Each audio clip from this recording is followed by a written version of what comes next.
Okay, so these are your notes on the battles of the American Revolution. You're going to use this information to be prepared for your TBL quizzes in class next time.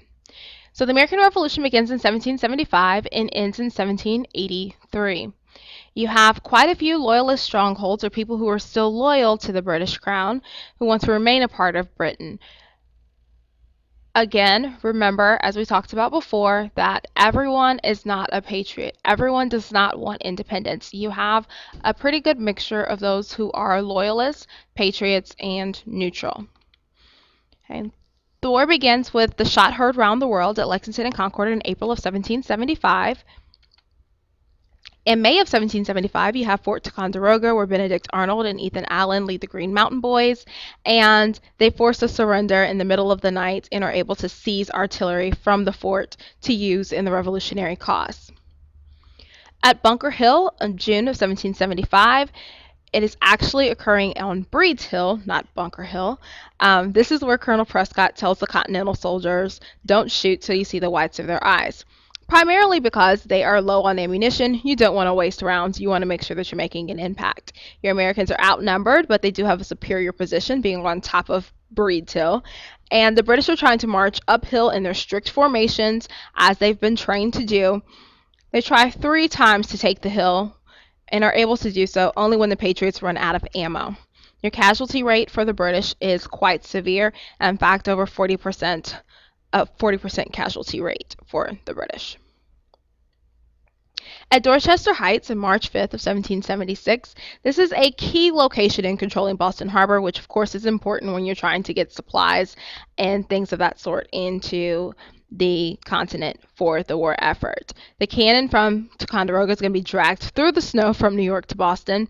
Your citizens are going to help build a fort of sticks, and they're waiting for a British attack. The British are going to scramble to evacuate Boston, and 1,000 Tories or Loyalists are going to go with them. Boston becomes free of Army rule without even having to fire a single shot. In July 4th of 1776, you have the Declaration of Independence adopted. Remember that this is after the war has already begun. This is just explaining to the world, hey, we're not a bunch of crazies. These are the reasons why we want to declare independence and why we must do this, because the British are not protecting our basic rights. In Trenton, New Jersey, Washington has a lot of men whose enlistment is going to be up December 31st. And this is basically Washington's last hope. It's pretty much a victory or death situation. So they leave on December 23rd with 2,500 troops and 18 cannons. Washington is going to cross the Delaware River on December 25th of 1776 around 3 o'clock in the morning, which is going to definitely take the British and those Hessian troops by surprise. They capture about 1,000 men and supplies with no Patriot casualties whatsoever. The Battle of Saratoga is known as the turning point of the American Revolution. This is in October of 1777. Your British general is going to misjudge the United States forces, and Howe is going to disobey his orders, so your Americans are able to defeat an army of over 6,000 men. After Saratoga, the Spanish and the French actually see, all right, there may be some hope for an American victory here. And of course, they have an off and on love-hate relationship with the British, and anytime they can try and stick it to them, they're all about it.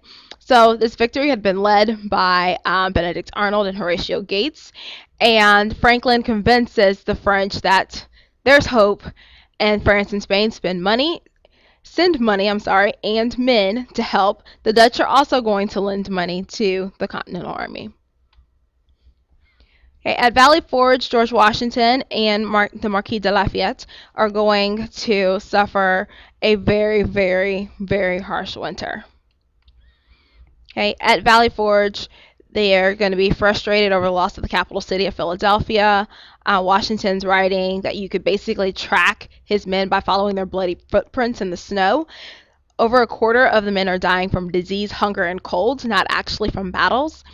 And in order to boost the spirits of his men, George Washington is going to read from The American Crisis, which was written by Thomas Paine, who had previously written Common Sense, saying, hey, let's break with Britain, and the crisis is more so, all right, I know things don't look so good, but we've got to just push through.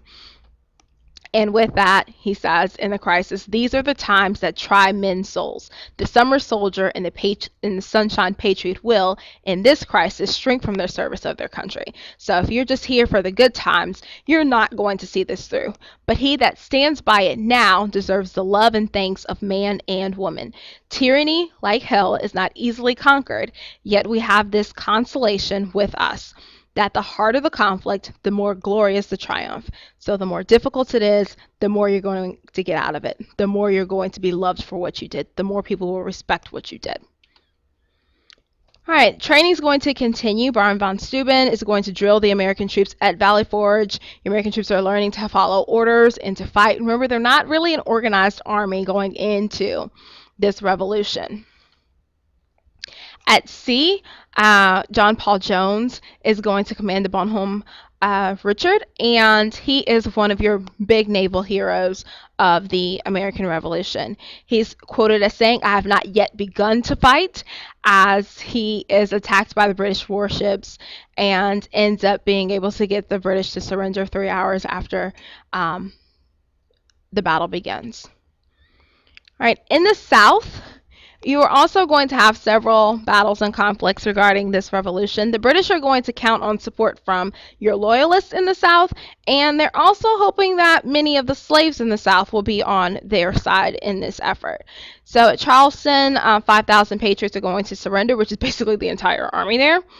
Most of South Carolina has fallen into the British hands during about 1780, and your Americans win at Kings Mountain in North Carolina in October of 1780. Okay, General Greene's strategy. He was a former Quaker, and he shows a lot of mercy to loyalists and made allies out of the Cherokee. He tried to avoid battles as much as he possibly could. Remember, the Quakers are not very pro-war, and he's going to pretty much wear the British down by making them chase him. Like, you're going to chase me out in the wilderness. We know the geography. You don't really. So he just tries to wear him out. Hey, your traitor of the American Revolution is Benedict Arnold. Remember, early on we talked about him being on the Patriot side. He is going to switch to the British side. He's very much resentful over a lack of respect. His wife is very much a loyalist, and a desire for money kind of sway him to the British side. This is a huge blow to the Patriot cause. He had been so helpful, especially going into the Battle of Saratoga and winning that victory in that turning point battle of the Revolution. And then here's this guy who helped you do all of that, who turns over to the Loyalist side.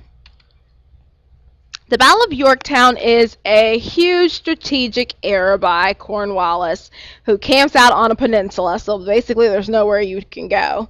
And he's going to be outflanked by the French Navy on one side, and Washington's army, and Rochambeau on the opposite side. So your French fleet's going to cut off the British supplies, and it's going to prevent Cornwallis from being able to escape. The British surrender 8,000 men.